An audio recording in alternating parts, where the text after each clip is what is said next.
Ikikwento ko sa inyo ang aking college experience. Siyempre, natural na sa magka-college yung kabang mararamdaman mo, lalo na kung mag-enroll ka for the first time dahil hindi natin alam yung process ng admission at enrollment.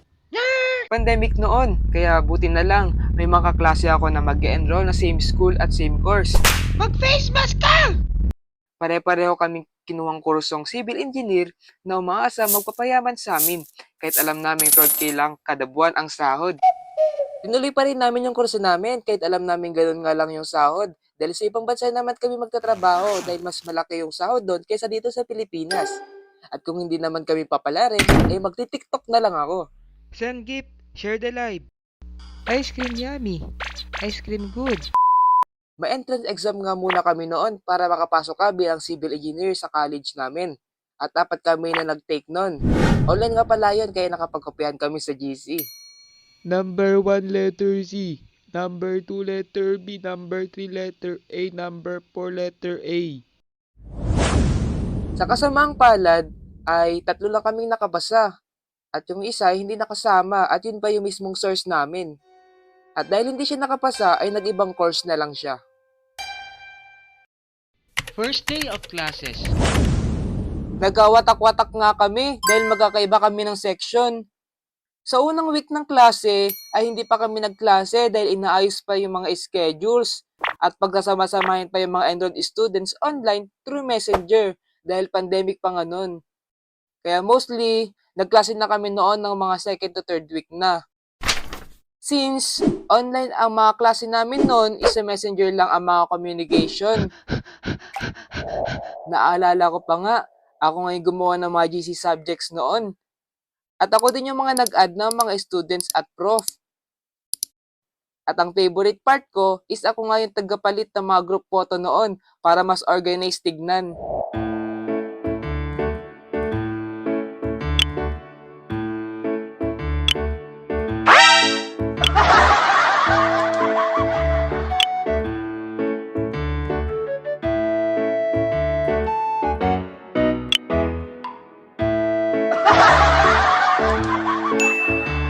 Ayan, nag-reply na si ma'am. Sinong nagpalit ng cover photo? Bagsak ka sa akin ah. Patay. Akala ko, inosente si ma'am.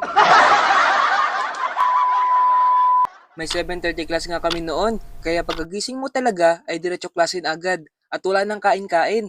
Bale sa bigat nga lang ako nakakain at tinatamad ako kumain ng maaga. Through Google Meet nga pala yung klase namin noon, so nakakaya talaga sa una, lalo na kung wala kang kakilala. At kakabahan ka lalo kung ipapa-open ng prof nyo yung camera. Okay, class. Can you please open your camera? Good morning, Good ma'am. morning po, ma'am.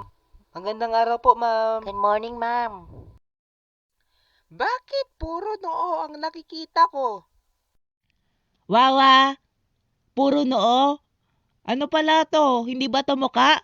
Mula ulo, mukhang noo? Rinse Animation.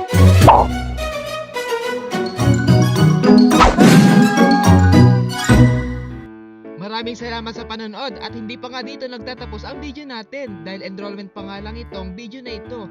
Sa next na video natin, isikikwento ko sa inyo ang buhay ko sa first year college ko.